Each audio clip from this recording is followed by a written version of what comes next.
who want everything in black and white. There is one thing I'd like to put to you. Every bookkeeper and accountant that I know, the one thing they're always writing numbers down. They're always keeping records. Bertie would be very unusual in being a bookkeeper, stroke accountant, who didn't do that, and yet he doesn't appear to have done.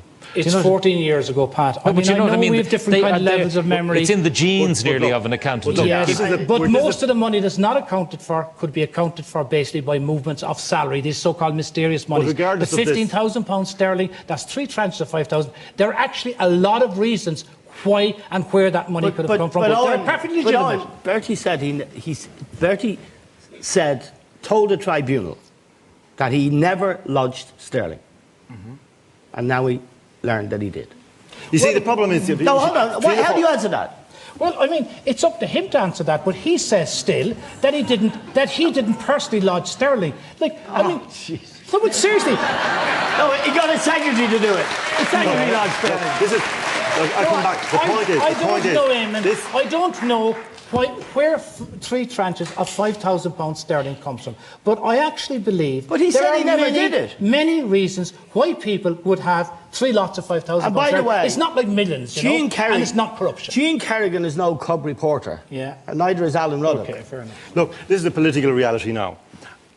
Will Bertie Ahern survive or not depends on politics. It depends on the raw political support that he can muster. Fianna Fáil people, it may be all that one says may be true. But the problem is, people in Fianna Fáil have been burned before. They were burned when they defended Haughey. And they don't know what's coming down the pipe with Ahern.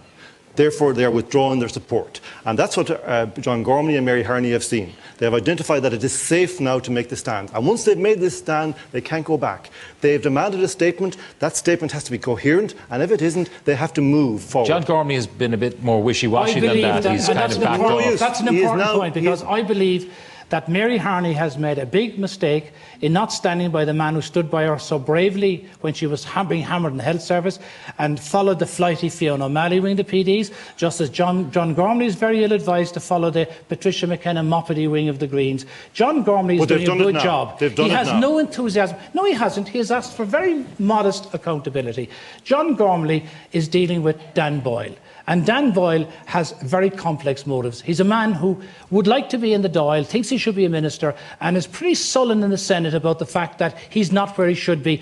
And John Gormley should not be pushed around by Patricia McKenna or by John Boyle in doing his work. I have to say this, in the world according to Owen, there aren't many heroes. Bertie's one, Owen's another. But all the rest are, useless. Well, I honestly believe... No, just let me finish. I honestly believe he is a decent man. Look, and if he's pulled down, we'll be sorry about it. Okay, let me agree with you on this. That he's loved and admired and respected throughout his political career for his ordinary, decent demeanour, his persona. And you don't think he's corrupt? I don't think... In any classic sense of the word corrupt? I will wait for the findings of the tribunal. But you don't think he abused public office for private gain, do you? There's a huge body of evidence on him that shows that when he was Minister for Finance, he received excessively large amounts of money from sources that cannot be explained. But let me finish. But that clearly went into political campaigning. He spent it on rounds of drinks and vegans. He didn't spend it on Porsches or cars or shirts if he spent it. So it's not the same thing, Eamon, as spending it on corruption. He didn't do like John Gilligan, that he's got stud horses or whatever they have. Let's accept that there is a margin you can allow for buying rounds in Fagans and for... billboards, posters, political campaigning, raffle tickets? Yeah, whatever. Yeah. Right. But get a raffle ticket. But we've moved beyond rattling constituency box outside churches. We're nearly going to find agreement here. The only difference between us will be that you're in the Senate and I have to work. Now.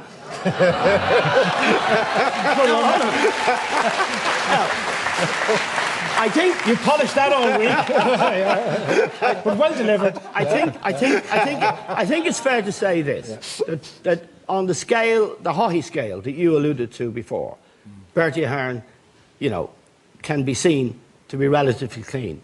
But this is the question that your question begs on: is it enough for the Minister for Finance and the Taoiseach of this country to be relatively clean? Right. That's the question. Well, I don't think it is. I read a